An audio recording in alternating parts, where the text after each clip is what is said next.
Now, if you treat these people unjustly, you are not remembering that you're saved by grace. Do you see the connection? He's not just saying, well, if you oppress the aliens that and the immigrants and these racial outsiders, if you oppress them, you're breaking the rules. No. You don't know. You don't remember that I saved you by grace. So is the New Testament different? See, in the Old Testament it says, it links these.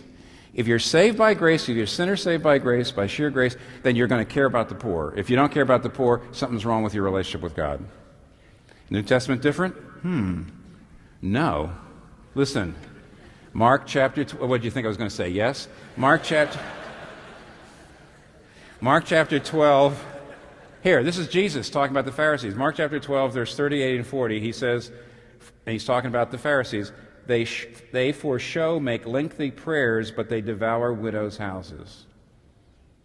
How do I know that though here you're saying, oh, I'm a believer, I have a relationship with God, you're praying over here, and over here you're exploiting the needy, you're exploiting the powerless? That shows there's something wrong with your relationship with God. Or Luke 11, verse 38 to 42, he's talking about the Pharisees again. He says, they're full of greed and wickedness.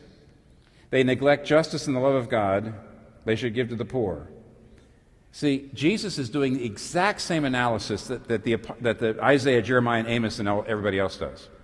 The way you know that your heart's right with God, that you've got a relationship based on grace, is that you care about the poor. But the most striking of all is James.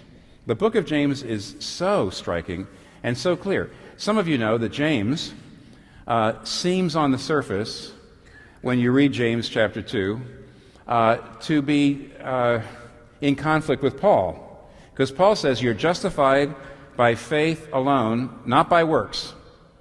You cannot make yourself right with God by living as you ought, right? You can't make yourself right with God by your good works and your moral effort. You're justified by grace and faith. It's a free gift. We heard that. Then you get to James 2, and James 2 says, what good is it, my brothers, if a man claims to have faith but does not have works? Can that faith save him? So faith by itself, if it does not have works, is dead. Now, when you first read that the first time, you're going to say, hey, that seems like a contradiction, but then you have to read it more carefully. He says, what good is it if a man claims to have faith, but does not have works?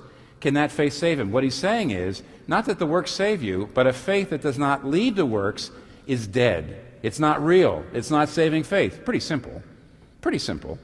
You're saved by faith alone, but not by a faith which stays alone. You're saved by faith, not by good works, but if it's real saving faith, it will result in good works. Okay, suddenly, and that's kind of garden variety Bible doctrine. James 2 and Romans 3 are not contradicting. James 2 is just saying real saving faith will issue in works. But what are the works that James says are a proof that your faith isn't dead? This is right out of the prophets. You know what he says? James 2, 14 and 17 is what I read. Faith by itself, if it does not have works, is dead. Then he says in verse 16, listen, so if you have faith but look at others without adequate resources and do nothing about their physical needs, what good is that? Faith, if it is not accompanied by action, is dead. Uh-oh. Yikes. How do you know you're born again? How do you know you're really saved by faith? How do you know you really have accepted Jesus' salvation and you're no longer trying to save yourself through your good works? How do you know you've really been born again? You care about the poor. When you see people without resources, your heart goes out to them. If it doesn't, maybe you're saved, but actually you're lacking the evidence of salvation. Justification leads to justice. Justice is the sign of justification. It's like all through the Bible.